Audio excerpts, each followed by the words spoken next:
Good morning, everyone. If you can hear me, please give a thumbs up.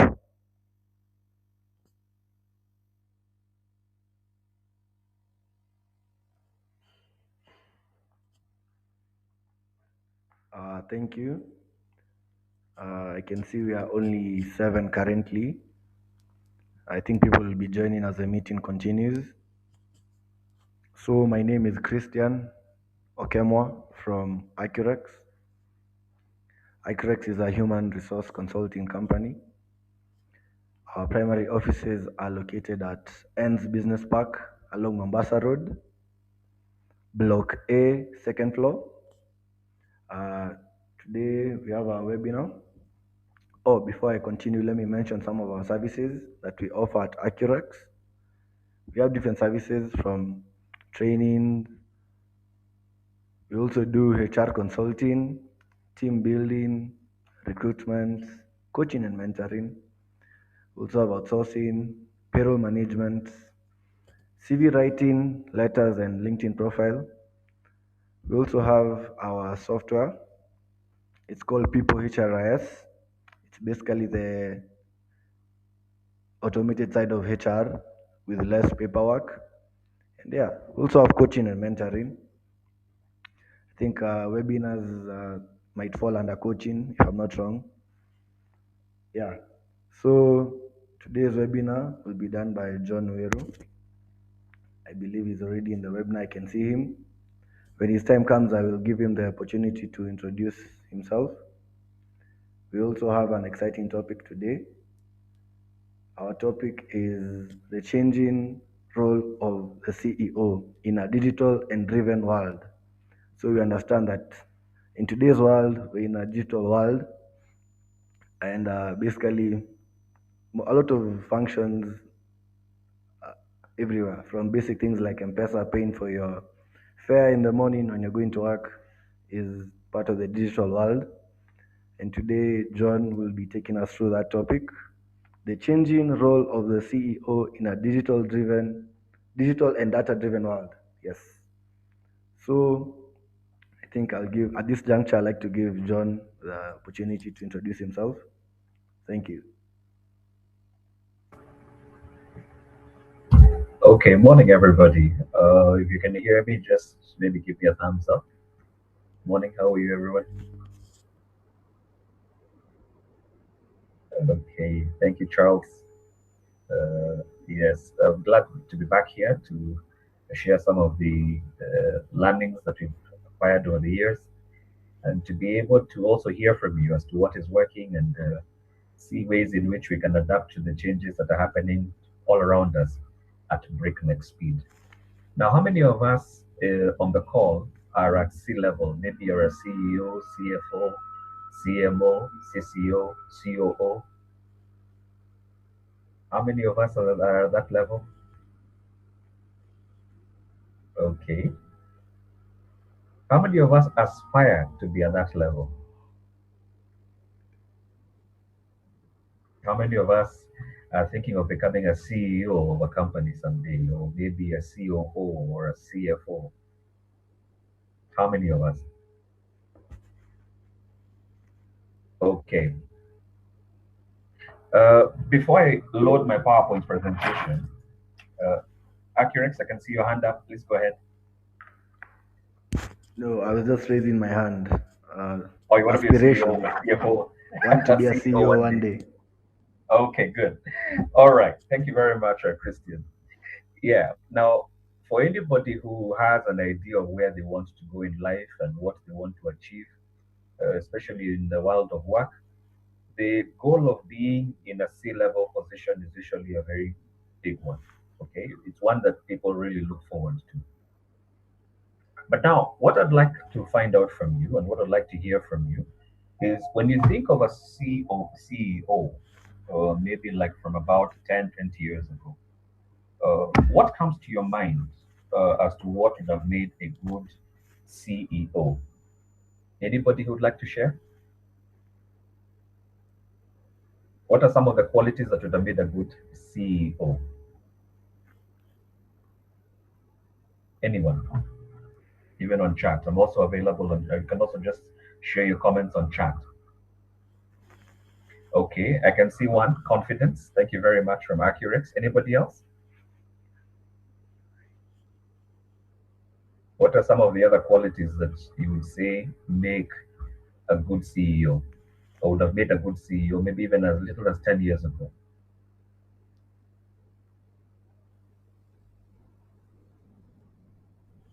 Okay, feel free to also share your comments on chat. I'll be reading them as we go along. Now, you'll probably agree with me that the role of CEO has changed. Charles Kituku, visionary thinking. Miriam Modoni, strategy. Yeah, thank you very much for your responses. Keep them coming. Continue reading as we continue on our discussion. So, yes, those are very important. Confidence, visionary thinking, strategy, among many other things. But with the dizzying pace of technological change and how fast things are moving, you'll probably notice that the role of a CEO is increasingly changing. We're living in a very technologically enabled world, and so therefore the role that a CEO will take at this point in time will definitely be different from what was there even as little as 5 or 10 years ago. Let me just share my PowerPoint, so I'll just take it from here now. 1 minute.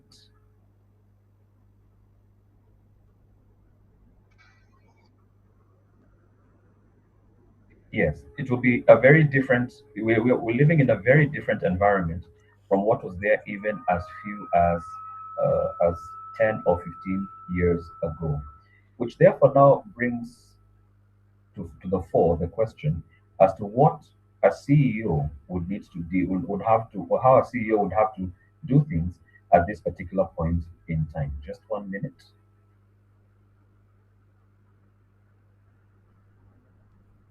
Trying to see my PowerPoint.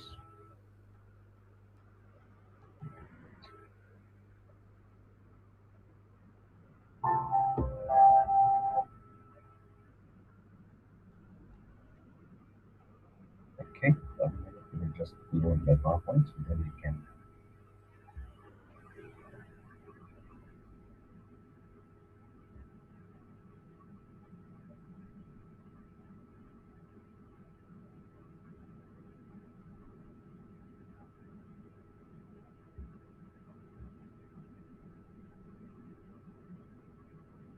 Yes, I hope we can all see it.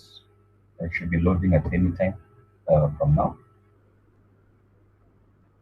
Yes, this brings me to what we are going to be discussing today, and that is the changing role. It's not the changed, the changing role of the CEO in the present time. Now, the fact that this has been put in the present continuous means that this is not something that is static. It is something that will continue to be dynamic, at least for the foreseeable future, as the role continues to evolve. Share my screen. Can we all see my screen? Yes, it's loading now. Yes, and that is what we want to discuss for the next 1 hour or so, from commanding a company to designing an organization that can continuously adapt. Now, if you look at the times in which we live in, you'll realize that the things that kept you up and kept you very busy as a CEO even a few years ago are now being done either automatically or electronically. CEOs probably used to be very busy with writing reports. These days, we live in an age where you can actually get your reports ready in less than 5 minutes or even 3 minutes via one of these AI tools that are already available. Customers are now buying online. They're no longer just coming to your shop or to your premises. Employees are beginning to work remotely. And many organizations these days have to adjust to that reality that many people, especially your best talent, may not always want to come to the office and they want to work from home. Okay, you've got so many data points. Data is streaming into your organization from every angle, from your website, from your customer inquiries, from your survey forms, from your social media, from your WhatsApp channels. It's basically coming in, and there's also, of course, industry trends. We've got data coming in from regulatory changes. So there's so much in terms of data that is coming in at the same time, and all of these things therefore reflect tell us that there's a lot of change that is happening. even at senior management level. Competitors can emerge overnight from any direction. To give you an example of that, a few years ago, we all knew that if you wanted to take a cab or you wanted to take a taxi, there were those ones that were there by maybe by in town or with the yellow line taxis. I don't know how many of us are old enough to remember the yellow line taxis in Nairobi. Now, those ones that now has uh, ceded ground to the Ubers, to the Bolts, to the little cabs, and so on. Yeah, uh, literally overnight, changes happened. We used to know about hotels. Now we have a whole new niche industry that has grown into something really big that maybe even some of us are already using in our side hustles, and that is the Airbnb. And we don't know what other disruptions are going to emerge as we continue on moving deeper and deeper into the 21st century. And what that therefore means is that if you're a CEO somewhere, your role is going to constantly change, constantly evolve in the face of all these changing marketplace realities. Terry, I'm going, could I kindly request you to mute your mic, if you don't mind? It's echoing. Thank you very much, Terry. Yes. Okay. All right. Okay. Yes. So that is what now we want to talk about. That the job of a CEO now is no longer simply running a company. It's about designing an organization that can continuously adapt to the changes that are happening in the marketplace. So, what are some of the areas that we are going to be covering in today's session?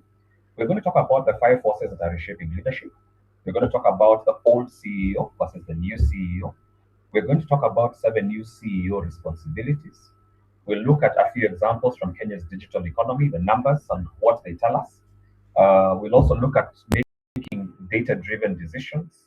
We'll touch on AI and what we can do to be able to make the force multiplier of AI to really come to bear for our organizations. We'll look at a case study, and then we'll also talk about digital transformation and see what we can do to ensure that our organizations are truly digitally transformed to keep up with the changes that are happening in the marketplace today. At any one point, if you feel that maybe there is something you'd like to share, a question that you'd like to raise, feel free. This is an open discussion. It's meant to be interactive. So if there's something that you feel you'd like to share, I'd be happy to hear from that. You can even write it on chat. I'll be responding to them as we move along. Now, let's talk about the five forces that are reshaping leadership in the 21st century. We're going to talk about digital transformation. We're going to talk about data explosion. We're going to talk about AI, artificial intelligence, customer expectations, and global competition. Now, whether we like it or not, every business is going to become a technology business. These days, how many of us, when was the last time most of us went to the banking hall? There are days that if you wanted to do your banking, you dedicate a whole day of the week in order to be able to go and do your banking. But for most of us, especially for our personal banking and retail banking, we rarely go to the banking hall unless there's something really, really, really critical. Most of the time, we are doing our transactions via a mobile app, either via your M-Pesa or through a dedicated banking app. A lot of us these days are becoming more and more comfortable with ordering online. Whether you're doing that via WhatsApp, via social media, or via website, really, it doesn't matter. Organizations are now having to serve digital customers. Transport, the same thing. The days of hailing a cab or using, or those of hailing, having to go to the road and hail a cab from there, those days are changing. Things are changing. And these days, most of us use ride sharing apps to be able to arrange our transport. So you do realize that all around us, there's a lot of digital transformation that is happening. A lot of what we do these days has got a very huge digital component. We're leaving digital footprints wherever we are around us. And because of that, it has now led to another force, or there's another force that is a product of that, and that is data explosion. Many of us, for lack of a better word, are probably drowning in data. If you think about all the volume of data that is coming to organizations on a day-to-day basis, it's quite a lot. And being able to keep up with that can be quite a challenge. Another force that is reshaping leadership actually much faster than many of us are comfortable with, and it's beginning to accelerate, is the reality of artificial intelligence. Now, we joke about it. We may probably say this is not AI or whatever, but the reality is that companies are beginning to integrate AI tools and processes into their businesses. Many of us sometimes are afraid of losing our jobs because of what AI promises to do. But maybe at this point, it is best for us to know that AI per se is not necessarily going to lead to the loss of jobs. If anything, from the information that comes on my feed and other sources, new jobs are being created because of the AI technology that we have all around us. So it's nothing to be afraid of. But one thing that we're going to have to do as leaders is that we're going to have to learn how to be AI fluent or AI literate. We're going to have to know how to use AI tools to be able to navigate this brave new world. And the reality is that AI now touches everything. It touches marketing, it touches finance, HR, logistics. As a CEO of the 21st century, should be able to know where AI delivers value and where to be careful because it also has its potential risks. So that's another force that is reshaping leadership.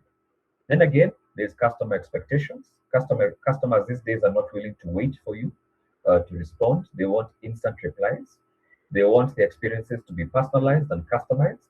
They want transparency, and those are the baseline that we all must be able to respond to.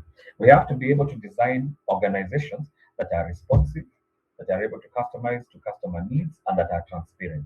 Very, very critical. And the danger is that if we don't do it, then the customer will do that for us. Daily on X or Facebook or Instagram or any other social media, we always see companies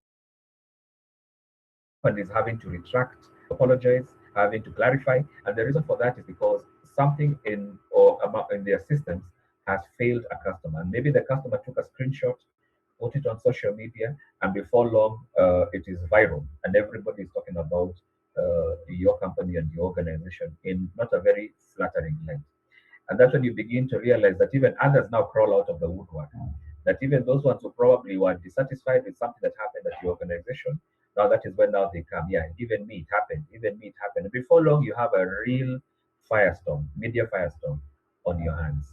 So customer expectations is another driver. Customers these days are assertive, they're aggressive, and they are not afraid to demand their rights loudly and publicly. And that is something that we need to be aware of. And then there's the reality of global competition. Right now, we're talking, many of the technologies we're talking about are technologies that were created elsewhere. Uber, created in the US. We have to work with it here. Airbnb, the same. Okay. Technology such as M-Pesa, which was created here in Kenya, now being used elsewhere, now also causing a lot of disruption, has caused a lot of disruption in the fintech space, for example. And we could go on and on.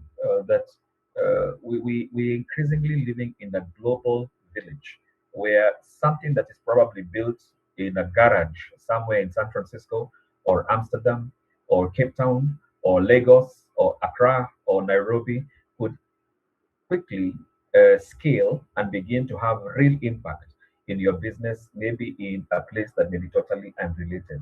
So there's a reality of global competition. We cannot wish it away.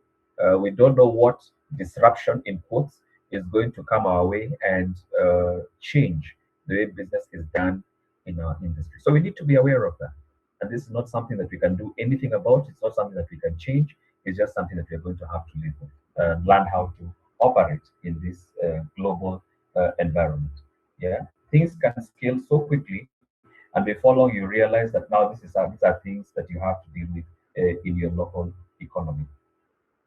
Now, closer home, to help us understand what this digital opportunity looks like, we need to be able to understand the environment in which people are moving money, in which they are transacting. Here at home, we notice a few statistics that help us to understand the opportunity. The digital economy in Kenya is quite impressive. It's quite big. Okay, if you look at the 2025-2026 financial year, about 41.7 trillion shillings was moved through M-Pesa in those years. And that represents a 25% rise in volume. That's about 46.4 billion transactions, up 25% rise in volume. Uh, the number of active M-Pesa users in Kenya per month is 37.9 million. Okay, and therefore M-Pesa has become the backbone of daily commerce. Okay, for example, 99% of KCB's transactions now happen outside a branch, mobile agent, or online channels. Equity Bank stands at about 88.4%. Uh, that's about 22, representing about 22.4 million customers. Okay, you look at the top banks in Kenya, it's about 246 billion. Okay, and uh, because of that, it's also beginning to attract the wrong kind of attention. You've got about 3.37 billion cyber threat events detected in Kenya in 2020, quarter one, Q1 2026 alone, and all these are system attacks. So Kenya's largest institutions are already operating at a digital scale. So whether we like it or not, we are going to have to serve our customers or using digital channels. And so it becomes important for us to become digitally native, data fluent, and able to be able to read the data and be able to make decisions on the basis of that. And that is what now is representing the shift from the old CEO versus the new CEO. Previously, the old CEO could issue top-down instructions or commands. He had access to all the information, so he would probably gatekeep most of it. He was experience-driven, based on what had worked in the industry over several decades or maybe years. Uh, a strategic plan done once a year was enough. His role was to protect the business, to reduce costs, and then compartmentalize thinking by department. Uh, Today, a CEO has to have a very different set of skills. From being a commander, he has now become a coach. From gatekeeping information, you now have to share information as much as possible. From being experience driven, he has to more be data driven. Now, let's qualify that. Experience is still important, but data is important just as well. And what the data should do is that it should be able to tell us what is happening and to that what is going on as of now and what that means and what now a CEO would need to do differently. Annual planning was enough, but now we have to continuously adapt to the changing business environment. We have to move away from protecting the business to reinventing the business. Have to move away from cost reduction to thinking more in terms of innovation. And now you have to think in terms of ecosystems rather than compartmentalizing everything by departments. So our CEO today is no longer the smartest, necessarily the smartest person in the room. The CEO builds the smartest organization. And that distinction is very important because of the changes that are happening. We have to move away from being the one whom everybody looks to building an organization that is nimble, that is agile, that is able to adapt to a changing ecosystem, often at breakneck speed. So, what do you therefore need to do in order to be for you to be able to function in this environment? Uh, Today, you need to be a digital visionary, and this is something that the data allows you to be because we already know we have all these uh, data points that are coming, all this data that is being fed in.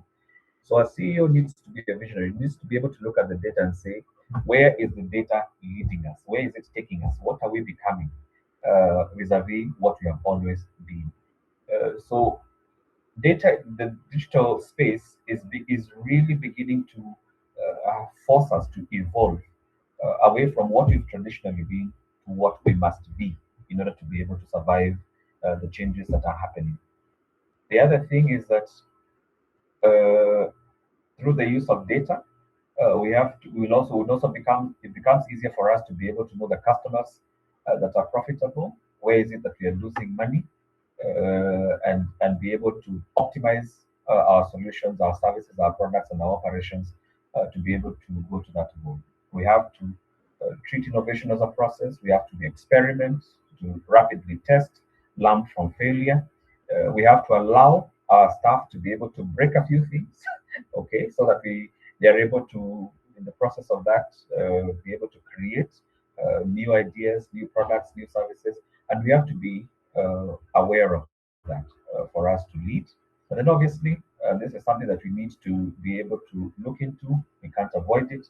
We have to be able to adapt to the changes, especially in the realm of AI, automation, and all that. We have to set policies when it comes to cybersecurity, ethics, compliance, and so much more. Then we have to constantly look out for our people. Remember that many of the jobs that we were trained for, maybe at diploma level or at degree level, are rapidly changing. Uh, and therefore, we need to be the champions when it comes to training and reskilling and upskilling our people. So we're talking about things like critical thinking, judgment, creativity, data literacy, collaboration, AI literacy. So you have to build an organization where people are constantly learning, because that's the environment in which we're living in. We're living in an environment where certificates may or may not be the only decider when it comes to hiring talent. I've started seeing a lot of companies elsewhere uh, already saying that they do not want to see your certificates, they do not want to see your CV. What they want to see is, can you show us evidence that you can build the software? Can you show us evidence that you can build us this app? Can you show evidence that you can actually do this or the other? And we're probably moving into that space quite a lot. We're moving into a space where many companies are increasingly looking at the capability of the person rather than what maybe a degree or a certificate may say about them. So that's a mind shift that we need to make ourselves. We live in a culture, especially here in Kenya, where certificates really matter. They still matter. People really care about what their credentials say about them. But if you look at the fast moving economies, they are beginning to move away from purely, strictly looking at credentials and now beginning to ask, can you do the job or not? And those are the changes that we need to be at the heart of, especially as CEOs. We need to be able to create an organization where talent is developed, is continuously nurtured, and is continuously sharpened to retain our competitive edge in the emerging economy. Then we need to also watch out for cybersecurity. It's becoming a threat. We recently saw that the government of Kenya has now created a body that is focused on cybersecurity. It's becoming an issue. It's becoming more and more of a threat, of a risk. We all of us are doing a lot more transactions, financial transactions, on digital payment tools, such as digital platforms, on mobile banking tools. And increasingly, you just need to look at social media, especially if you look at the bank social media pages, and you can see a litany of complaints from customers who are already saying that somebody hacked into my account.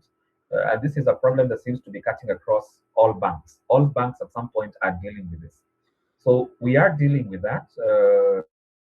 And so if you are serving your customers on digital channels, you'll have to ensure that their digital privacy is guaranteed as much as possible.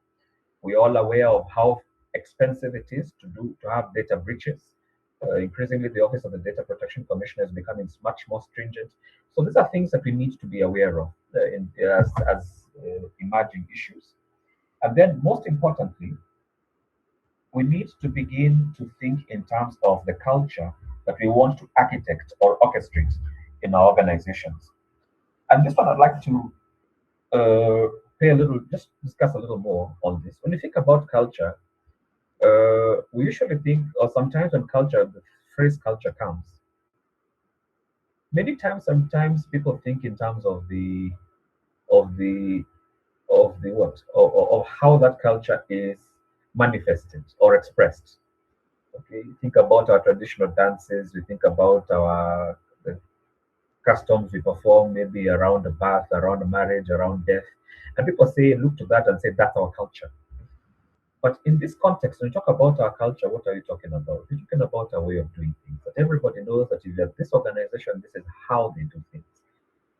And so, in the emerging environment in which we are, especially in this digital space that we find ourselves in, our CEOs will have to be the architects of that culture. What worked before may not always work. So people will always need to know in this emerging space, how should we do things? And so that is a role that now squarely falls on the CEO. You have to be the one now to decide this is how we are going to shape the culture. So, what do you want to do to be able to shape a culture that will be a fit in the 21st century? Number one, you want to reward curiosity. You want to reward people who experiment. You want to reward learning and collaboration so that change is embraced and not resisted. These are the cultural elements that you want to bring into your organization. So you begin to realize that you have new responsibilities on top of the old ones in this data driven digital world. Let's go over them again. You need to be a digital visionary. You need to be a data champion. You need to be an innovation leader. You need to have a clearly thought out and elaborate AI governance platform or policy. You need to build your talent. You need to be a leader in cybersecurity. You need to watch for those threats because they can have real consequences. And you also need to architect the culture or shape the culture at your organization. Those are things that now fall squarely within your docket as the CEO. You need to be able to bring them about so that the technology tools that we're using can actually succeed. So, coming to that, because we've been talking about data, we're talking about the digital space in which we find ourselves in, we need to move away from saying what do we think to what is the data telling us. And there are about 6 steps that you can use to be able to make better decisions as CEOs. Uh, we begin by looking at the problem. Then we follow up by collecting the data, analyzing the data, asking ourselves what insights does this data tell us or generate for us. Then we take action and then measure results. And this is a framework, or this is a step, this is a process that you can apply to real decisions. So, for example, inventory management. Find that maybe we don't have complete visibility on how the stock is moving. Uh, is there a way in which you can do that? We know the problem, collect the data, analyze what is the data telling us, what are the general insights. When we have inventory management issues, is it during holiday seasons? Is it during certain times of the year? What does that tell us? Then we take action to be able to remedy that, and then now we measure the results. Uh, Talk about customer retention. Customers are complaining that maybe a particular solution is not working as it should. Okay, what does the data tell us? We can, and this way you can do it in 2 ways. Hear what the customer is saying about the service or the product. Look at your own in-house data that is being generated from the sales and from other departments. Analyze it. What does it tell us? Measure the results. Pricing strategy. You realize that maybe a certain product is not selling, maybe in comparison with maybe a competitors, which is of a very similar nature. So, what is it that they are doing different? What is it that you could do? Maybe your product has higher unit costs as compared to the competitor. Why? Now you begin now to look at those and then now generate insights, take action, and so on. So that's one of the things we need to do. That in the old days, many CEOs had to depend a lot more on their gut feeling on some situations. Now, fortunately, we are living in a time when we don't always have to do that. Okay, increasingly we have a lot of data that is coming in. It's making the our ability to decide a bit more informed, not necessarily easier, but a bit more informed than the way it used to be uh, in the past. So therefore, that is something that we'll therefore need to take into account. What the data tells us instead of what we think, relying on your gut feeling. Ask what the data tells us, get the insights from that, and then I'll be able to make a decision on how to proceed going forward. Now, as I mentioned, one of the things that we're going to also have to do is learn how to integrate AI into all of this. The volume of data that we are dealing with today is so much that none of us can really crunch those numbers by ourselves. I remember reading an anecdote somewhere. I don't know whether this is true or not, but it says that typically the amount of data that we are having to deal with, the amount of pieces of information that we are having to deal with on a daily basis, sometimes maybe even on an hourly basis, is probably much more than what a person who lived in the 17th century or the 16th century would have had to deal with across their entire lifetime. Well, it may be a bit exaggerated, I don't know, but think about it. Every day when you wake up from morning, maybe you wake up at about 5 to get ready for the day. From that moment, what do you always find on your phone already? Maybe you find notifications, you find messages, you find WhatsApp messages, you find emails that are already waiting because many of us, we've already integrated all these apps onto our devices. So you find that even just before you leave the house, the first 2 hours of the day, you just find that you already have a deluge of data that is already on your devices. You get to the office, the reports are stacked really high on your desk, and so on. And by the time the day of the end, the end of the day comes, you're already really stressed out by all the information overload that you had to deal with. And this is one of the areas where AI now comes in very handy. Uh, because of the volumes that we're dealing with, it is quite possible for us to begin to use AI to be able to make sense of all this data that is being generated. What are some of the areas in which we can do this? Well, there are about nine areas in which AI can already begin to work for us. We're talking about marketing, we're talking about finance, we're talking about sales, HR, customer service, operations, procurement, legal, and board reporting. So, for example, when we talk about marketing, we could be talking about campaign generation, social media, marketing plans. All these are things that you can get done on Claude or ChatGPT in minutes. Okay, and then just begin to validate them. Talking about finance, you can use that for forecasting. Talking about sales, segmentation, HR, and so on. Already, many organizations are beginning to use AI in at least one function. But many organizations right now are still at the pilot level. They're still not skilled the use of AI to be able to make sense of the data that you're already generating. It is at this point that I'd like to just hear from you, from those ones in the room, those ones who can share what is happening in their organizations. How are we doing about this? How are we doing about data collection? Is data being collected? Is it being analyzed? Is it truly being used to be able to help us make decisions? Is there anybody who is brave enough who can tell us what could be happening, what can be done better, what they think can be done better, maybe at the places of work? Anyone?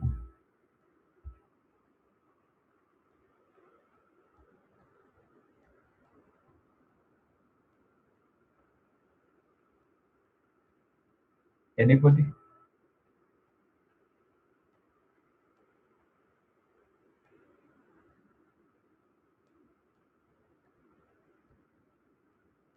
Okay. Okay. Maria Madeka, please proceed Hi, I hope you can hear me. clearly, loudly and clearly. Okay. So, according to me, I think, Yeah. yeah, we are embracing AI, but I Yes. feel because we don't have the right frameworks Uh-huh. internally to be able to sort of regulate and also check, because it's not all information on AI that is 100%. I Yeah. find that because of the lack of the framework, we Mhm. have limited access to it. I don't think we are harnessing it even up to even 20-30%. Okay. However, the people who, in their own capacities, are actually harnessing it to a larger extent, but of course, passing it off as this is my own research. So, because internally, organizations have not realized that AI is here to stay, it's a tool that will basically be able to harness more from it. I feel we're sort of pussyfooting around the whole issue. Most companies do not have a framework or even regulation that now will be able to guide on how we are going to use AI, especially internally, and how do we harness information or even the benefits of AI. Yes. Okay. All right. Essentially, Maria, thank you very much for sharing that with us. Essentially, this is just a tool like any other. It's just that they're unlike other tools. This one now allows us to be able to do many of the tasks that are routine, that are repetitive. Already, those ones you can throw them into automation. You can have them automated. But you see, there are all these tasks that we do that probably would take up a lot of our time. For example, if you're doing research, in the old days, under the old models, you'd have to go to a Google search, open like about 10 tabs, compare, copy, paste, and then now rewrite so that now you are able now to give something that you can present maybe in a report or some other finding or some PowerPoint. Now, AI has enabled us to compress all that because the tool can actually be able to do that for you. You can research, and we can go into a whole discussion as to which AI platforms are ideal for what. You'll find that, for example, ChatGPT is better at some things than Claude, and you have others like Perplexity, which probably can give you much better, accurate results when you have to actually add sources to your document. So you can go into a whole discussion as to which tools are ideal for whichever situation. Uh, what is happening, Maria, is that uh, you don't have enough specialized people right now who can advise businesses on which tool is ideal for which purpose. Many of us are probably just going to ChatGPT because that is what we know, not realizing that there are many other types of generative AI tools that could give you much better results than ChatGPT. Okay, and that is where we are, okay, at the moment. So that's a discussion we can have maybe at another time because we are just talking about CEOs and being data driven. We can have a whole discussion about, and now where we discuss about the tools that you need for a particular purpose. What do you need for coding? What do you need for report generation? What do you need for this? What do you need for that? Because those tools are coming out at dizzying pace every day. Some startup somewhere across the world, even here at home, is creating a tool that is designed for a specific purpose, a specific AI purpose. So it's a bit difficult to keep up, even for us who watch what is happening in the AI space. But you already have a few market leaders that have already emerged and which can be used at enterprise level, at organizational level, to be able to make our work easy. A whole discussion is now being made because of, especially because of privacy and risk and all that, and data protection. A whole discussion is now being made around ensuring that the foundational models on which many AI systems are built are actually done in a way that allows them to be housed in the company itself or in-house, rather than a company exposing its own, maybe sometimes proprietary information on ChatGPT, where it has the risk of being exposed because ChatGPT is always using that data to train its models. You can actually now have that done in-house. You already have tools that can do that. Many organizations are still a bit scared about the cost, but that cost is now coming down. It's becoming a bit easier to be able to do it. So going forward, it should be easier to come up with much more coherent and logical policies that can guide us, especially in this AI space. So yes, people are still pussyfooting around it. They're still a bit apprehensive of what it means for them and for their jobs. But I'd probably say this at this point, Maria, is that fear is unfounded. Okay, it's not going to take away our jobs. I think I firmly believe that as of now, AI is simply just going to transform our jobs. It's going to change them in ways that even right now, few of us can fully imagine and fully comprehend as to what is possible. Thank you very much, Maria, for sharing with us your experience. Anybody else?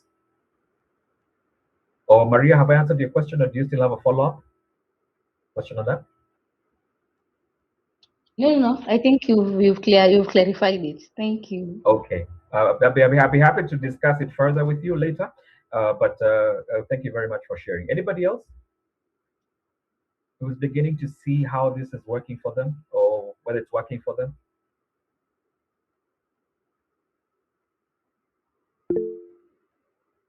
Okay, Jerome, please proceed. Hi.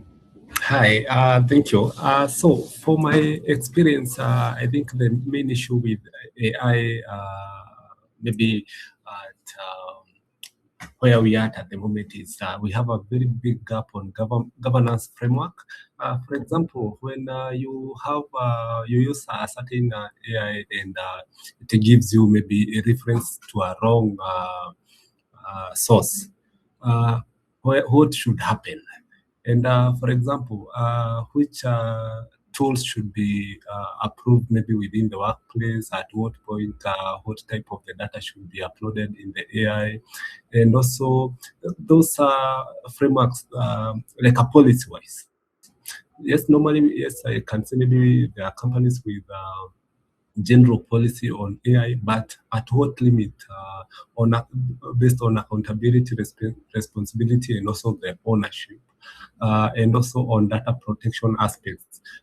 What type of data? Because at the same time, you can find maybe, for example, a HR profession has uploaded something like maybe a contract, and also account management of account, whereby what type of accounts, what are the steps before you even open an AI account? What type of AI tool should be yeah, maybe assigned to our HRIS, for example? So I think the big issue is on governance. Yes, AI is here. We have jumped in, all of us. I think the main issue is on governance would really help so that we can measure either are we progressing, the feedback, and at what point. That that's what I would say.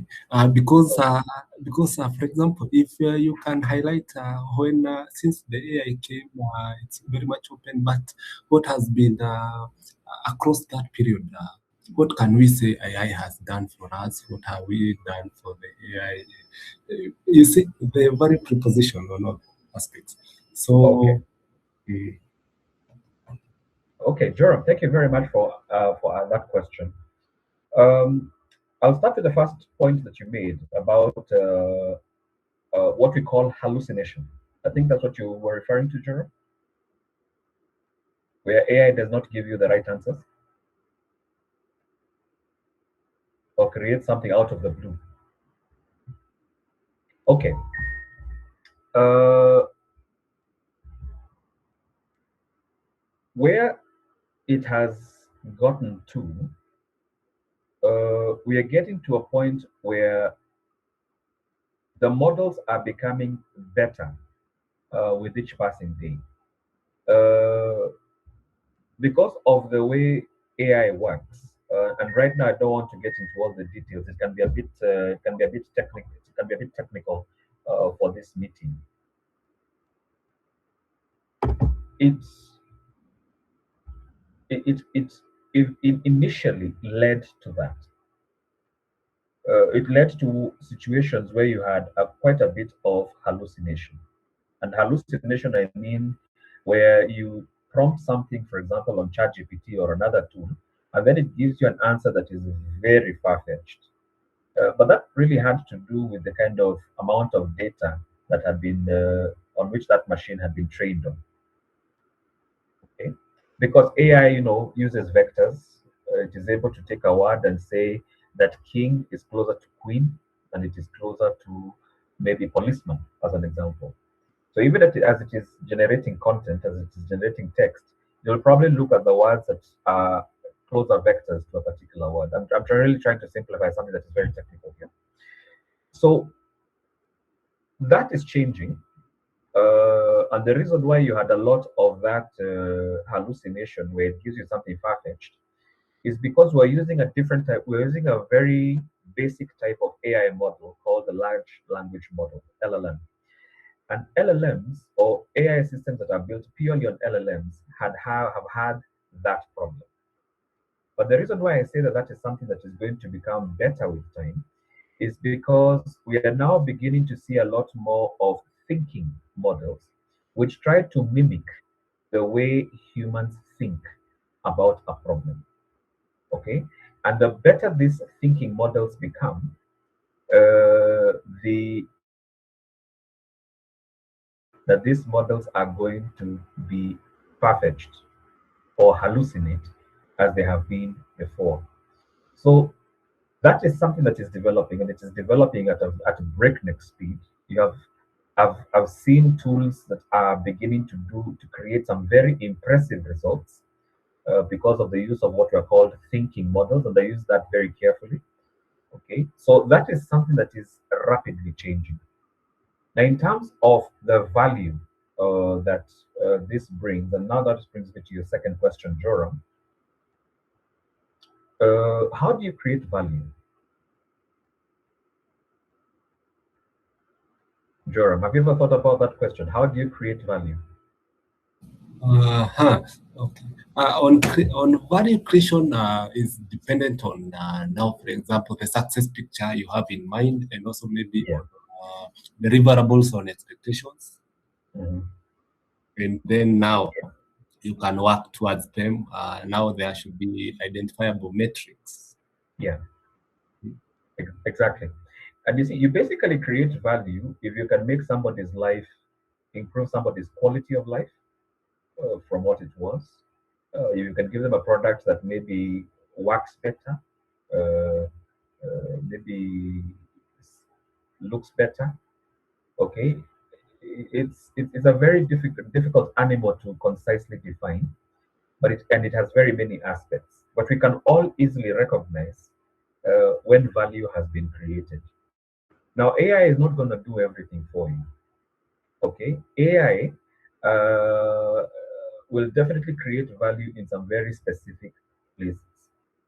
And one of the areas in which AI does create value for an organization is when it comes to the saving of time. We've heard from Maria, who says that she's already using it to do her research. You can imagine what it was like in the old days and how much time you'd spend in being able to uh, do or come up with a research document. These days, if you have a few sources or even none, you can actually feed them into ChatGPT and ask it to summarize the basic points, add that, mix, blend until now you have a report that you can say, I can present this maybe with a few edits from my part.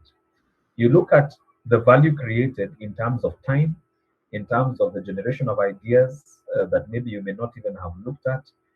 All these are things that AI is truly helping us to do. We are already seeing so much value being created and so much time being saved and a lot of costs that would have gone in being able to create the value that we are generating.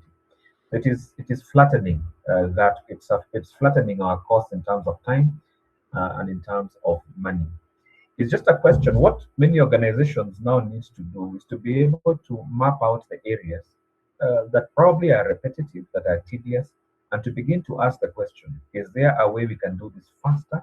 Is there a way we can do this at lower cost with the help of AI tools? And that's a question that can guide some very robust discussion, robust debate at your places of work in being able to think, how do we use this? And sometimes it's okay to be able to get in a consultant to look around, see what you're doing, and then begin to see, okay, this is something we can do. Here is a place where we can improve with the use of AI. This is a place we may probably need to wait and see. And then once you map out all those places, now begin to implement it in gradual steps. Uh, a policy, an AI policy, a governance policy does not have to be very elaborate. It just needs to be able to do two or three things. Number one, find out what is the situation currently. Do a survey, can even be an anonymous survey if people are afraid to stick out their necks and say, how are you using AI in your place, in your line of work? What is it that you're using AI for? Are you using it to generate ideas? Are you using it to do this? Note that. What are other areas in which you can be able to use AI within the organization? And then probably also just note that. And then now look at it and say, okay, in terms of where we are going, where how can we make this now formal?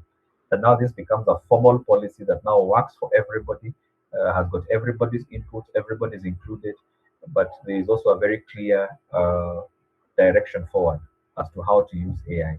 That's a process that can be done fairly quickly, so that now you begin to formalize what people are already doing, instead of now prescribing for them that you should, you must. but you now begin to describe what they're already doing and now see how can we now ensure this is formal, how can we ensure that this now ensures that it's compliant with laws. For example, the Data Protection Act, its very strict provisions on the management of sensitive personal data. Those are things that now we can begin to have that discussions, because the danger is when you don't have a clear policy and now everybody's doing their own thing. Not everybody understands the risks. Not everybody understands the compliance issues that maybe you may understand at an institutional level.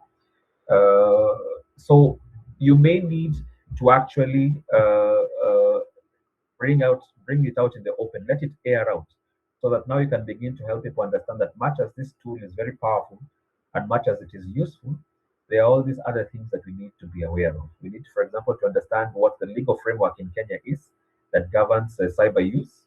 Okay, and we have got a number of laws: the Kenya Information Communication Act, we've got the Computer Misuse Cyber Crimes Act that is also there. We have got the Data Protection Act. We need to understand the legal framework in which we are using these tools. I hear there's an AI bill that is coming up soon. I'm not sure that it has been published, but I think I've seen a draft bill that is to be presented before the National Assembly. So we need to be aware of these things. Okay, and by now educating your staff, it helps them to be able to begin to use the AI tool much more responsibly. So the idea is don't bury your head in the sand. People are already using AI anyway, whether you like it or not. The question is, how do we formalize that in a way that makes sense and helps us to keep moving? Jeremiah, has that answered your concerns?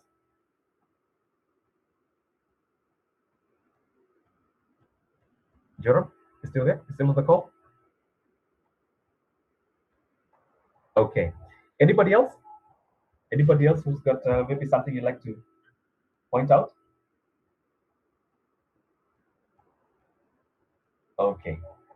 Okay, feel free. If something comes up or maybe something you think about, be happy to tackle it. Yeah, but this is some of the areas in which AI is already at work. We talked about marketing. HR is already using AI for CV screening, for procurement, legal contract summaries. Joram also mentioned about contracts. We're already using AI agents to be able to go through contracts to ensure that all the loopholes are covered in line with the laws that govern contracts and other laws, maybe sector specific laws. Yeah. So a lot of this is already in use. There's no running around away from that. It's just a question of now learning how do we adapt to that changing environment. So many tools are coming out each day that can influence how we are going to go about this. Looking quickly at a case study, there's this company called Trigger Food. Some of us may know about it. Founded to digitize Kenya's food supply chain, connecting farmers and fast-moving consumer goods manufacturers directly to retailers via technology. We're able to raise quite some amount. So it was one of the best funded tech startups. Their model was very capital intensive, own trucks, warehouses, and so on. Then when they reset the strategy based on what the data was telling them, they realized that what they needed to do was to relocate, to pivot to an asset light model, and then you leave it to third party logistics instead of owning everything. And that is what the data was telling them. They thought that maybe by getting their own branded assets, it would make distribution much easier. But what the data was telling them that no, a better model was to be asset light, but now give that work to other logistics solutions providers. Okay, so what is the lesson for CEOs and decision makers? That being well funded and digital is not the same as having the right operational model. They have the technology, the data, and the capital, but it still took years of painful restructuring to get execution right.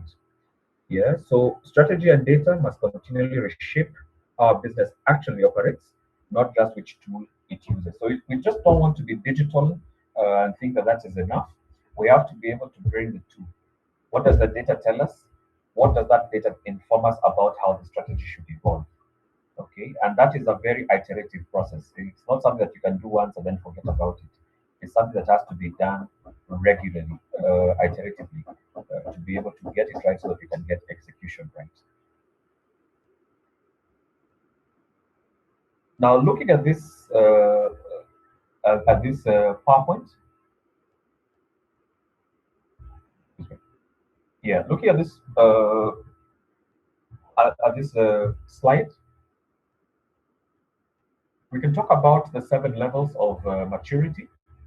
And as we look at all these 7 steps, it's important for us to begin to ask ourselves, where are we along this process? Now, at the very outset, we've got businesses that are paper-based. Everything is done manually. They trust their black books more than anything else. Everything is written by hand. Okay, and so an organization like that would have to begin by at least digitizing their records so that now everything is being done either on a mobile device or on a computer. Then once you digitize those records, the next thing that you want to do is ensure that they are connected for it to become now data driven. Okay, so that now everybody is able now to look at the data and then see what does the data tell us. Now, as that happens, you begin to realize that this data is getting to a point where it's not in, it's overwhelming for any single person to be able to generate useful insights from it. And now that's where now you move to step 5, where now you become AI enabled, so that now you have an AI artificial intelligence layer that is able to crunch the data for you and be able to generate insights as to what that data is telling you about your operating environment. Now, this is something where very few organizations are. It's still being done. That is step 6. It's still being done by very few on a very ad hoc basis. People are still using their gut, their sixth sense, what they think, their experience. And that is now the whole bit about predictive models. And that is where we should be going now. Once you've already now become AI enabled, data is now coming in. You're getting all this data coming in. You can see what the data is saying. You can see the insights. Now the question is, what is the next step? You want to be able to use that data, that now those insights that you've generated, to be able to at least give you some sort of prediction of where this could lead. Now, like we know, there's nothing that humans do that can be 100% accurate, especially when it comes to anything that has to do with foretelling the future. We may probably have the best laid plans, but then events come, things happen either in the country or legally or politically. There are all these risks that could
Technical difficulties in this AI era. Interesting.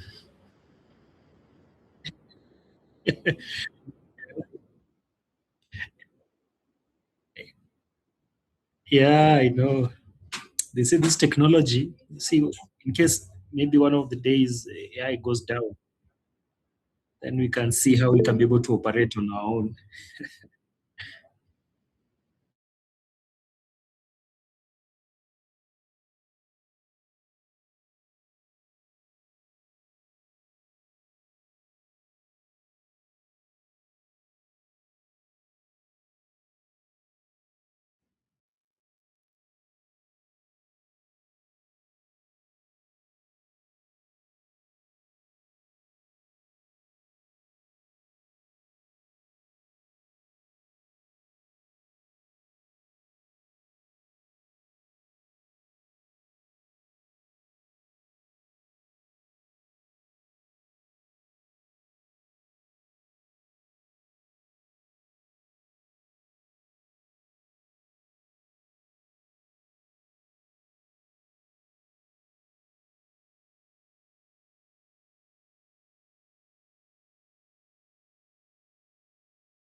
Hello, everyone. You can hear me?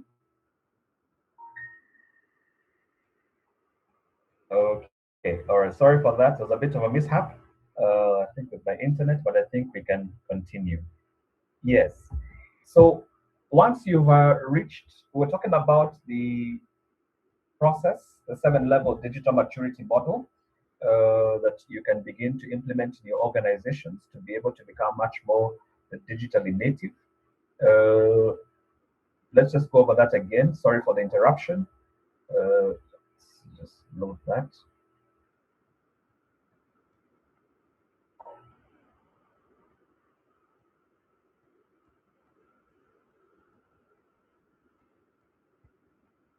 Yes. So we talked about the paper-based, where everything is manual. Now moving on to digitized, moving on to connected, then data-driven, then AI-enabled, uh, then predictive. Very few of us are at predictive level, but it would really be interesting to see how many of us on the call are. And then now you have autonomous.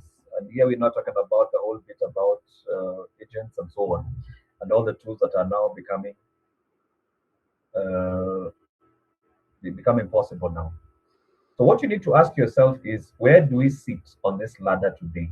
And what does the next level require? What do we need to do to be able to move to the next level? Okay. And maybe at that point, I could just ask those ones on the call. When you think about this model that I've just shared, where do you find yourselves being? Have you already moved from paper based? Are you digitized? Are you connected? Are you data driven? Are you AI enabled? Where are we? Anybody who would like to share what is happening currently at the place of work?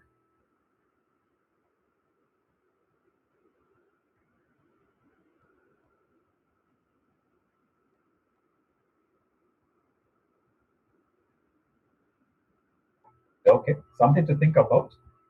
Where we are in terms of many of us probably are somewhere between step 2 and step 4. We haven't made the jump to AI enabled. We still probably don't have complete AI enabled. So ACCUREX is already AI enabled. Anybody else? Feel free. We're just learning. Okay, and AI enabled could be something as basic as even maybe using AI tools to be able to filter CVs. That's AI enabled. Okay, it could be something to do with marketing, being able to use some of these tools to be able to generate your reports and so on. It can mean many things, but now what needs to be done is to ensure that it is done in a way that is coherent for everybody. Now, from AI, yes, accurate. That's fine.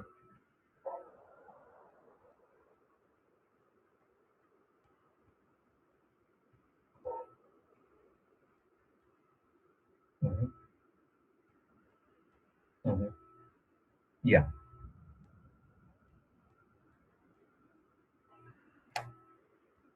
Hmm. Yes.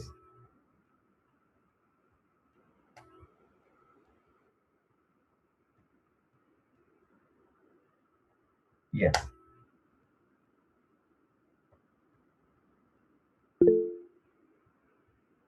Hmm. Hmm. Right. Yeah, and thank you very much for sharing that, Christian. Yeah, and that's where most people start with AI. You start with the things that are repetitive. Then, as you begin to become much more comfortable with it, now you move on to other things. Maria, you have something to say? Hi. For Yeah. me, I use AI mostly when I want to Mm. find out what else is out there.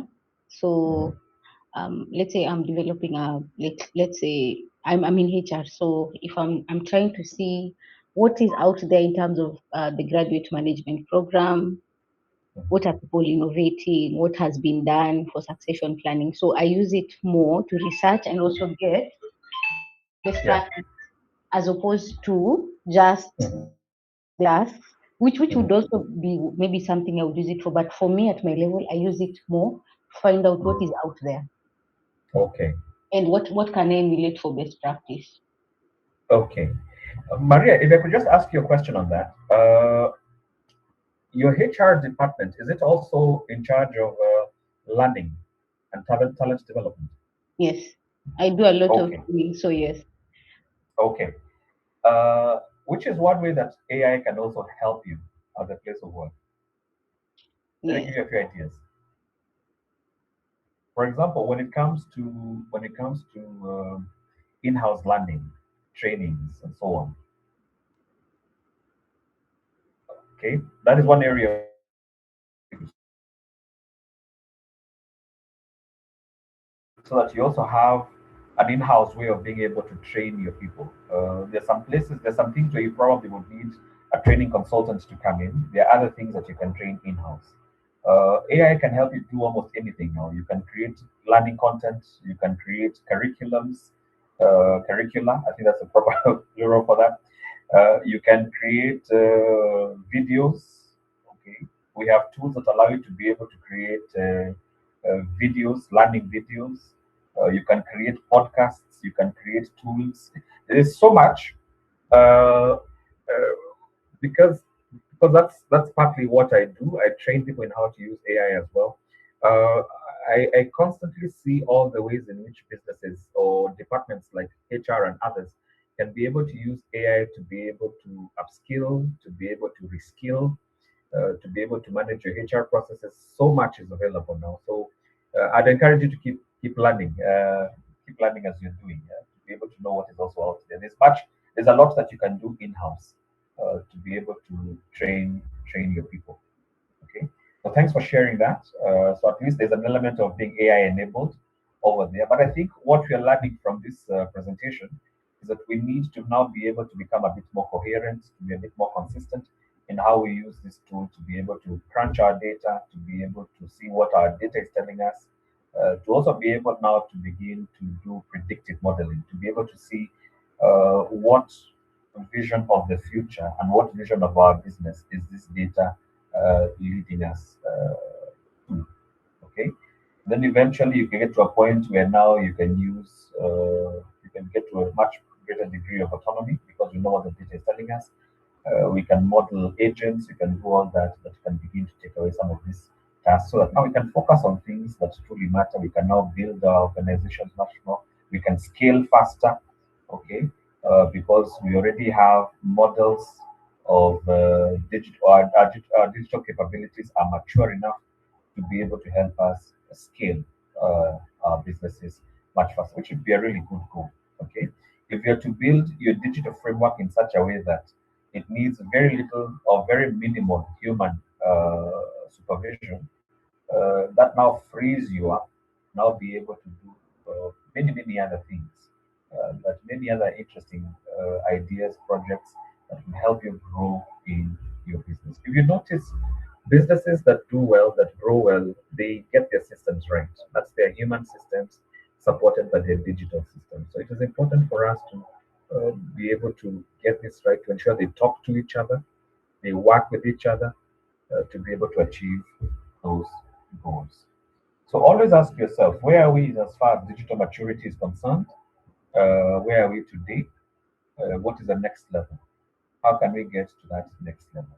And you'll often find that by doing that, you tend to have much better outcomes. So as we come to the end of our discussion for today, the questions that we want to think about are these ones. What do we take back to our boardrooms at sea level, the C-suite? What decisions are still being based on intuition, sixth sense, experience instead of the data? Which repetitive processes could AI automate? Do we have the skills needed for the next 5 years? If not, what could we do to start building those skills right now? Is our organization prepared for a cyber attack? And in this one, you'd have to work very closely with IT to be able to verify it. If a digital first competitor entered our market tomorrow, how would we respond? And this is a big one, okay? Because bet you me, In whichever sector in which we are in, there is somebody somewhere thinking about how to ensure that the process you're doing is done much faster at minimal cost using digital tools. Okay, whatever you do, somebody is thinking about how to do it faster. Okay, and using digital tools. So if this competitor enters and is digital fast, how would we respond? For example, if tomorrow we have a digital bank, I think they're being called neobanks now. You have a digital bank that does not have a single branch. Everything is happening online. Okay, what would you do? Are you ready for that? Okay, or whatever you do, maybe you have got a premises where you have got products and services, but then tomorrow you have an e-commerce company or a mobile commerce company that offers the same goods, and because they don't have the overheads of buildings and factories and so on, they've internationalized their supply chain, for example, or they made it global, so they're getting their products from elsewhere. And you find that they're able to outcompete you because they're offering their goods and services at a fraction of the cost that you're doing for yours. Are you able to compete? So these are the things that now we need to begin to do right now before somebody forces us to do something about it. I'll give you the example that I like giving in some of these things. I don't know how many of us are old enough to remember Kodak. Is there anybody on the call who remembers Kodak? Maria, you do. Anybody else who remembers Kodak? Shamin, you remember Lydia Modoni? Yes. I can see the ones who remember Kodak are already in the minority now. So that says something about where we are in the stream of time. Now, for those who may not know, Kodak used to be a company that used to produce, people used to produce photographs. They used to produce, you could buy film, then be able to take pictures with it, take it to a film studio, and then they would print them. Uh, then digital cameras came, and because they were not able to pivot to the digital fast business, companies like Sony came, they created digital cameras. Kodak was still insisting that the films were still going to be there, and that led to the eventual demise, if you like. The Kodak brand was very common all over Kenya. Whichever town you went to, you'd always see at least a film studio that had the Kodak brand. These days, wherever you go across Kenya, there's no way I haven't seen any town in recent memory that still has the Kodak brand on its shop. Okay, it disappeared. Okay, and that is because we're not able to adapt to the digital environment. Now, we don't want to be the Kodaks of our sector. That maybe we already have the advantage right now. Then before long, another business comes, another company comes, they're able to apply technology much better than we are doing, and then eventually we find that we cannot compete with them. That is something we need to be able to keep in the back of our mind. That if a digital fast competitor entered our market tomorrow, how would you respond? And that's a question that you should always be able to keep in the back of your mind to be able to know how to adapt. So I'll leave you with this message that the CEO of the future won't be defined by how much they know, but by how effectively they enable the organization to learn, adapt, and innovate. In a digital economy, the greatest competitive advantage isn't technology itself. It is leadership that knows how to harness technology, data, and people together. So those are the three things that you'll need to know how to leverage on: technology, data, and people. If you can think in those three terms, technology, data, and people, then it's very likely that you may be able to thrive, not just survive, but to thrive in this emerging environment and be able to do way much more, be able to achieve your goals and objectives in the market, and continue on serving your customers profitably. I thank you very much for the time that you've shared. We've shared together in terms of what we need to do to be able to operate in the now digital and AI-enabled world we live in. And we'd be happy to hear from you. If you've got any questions, if you've got any viewpoints that you'd like to share, I think the time is yours now. Feel free. Thank you very much, everyone.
Thank you very much as well. Grateful.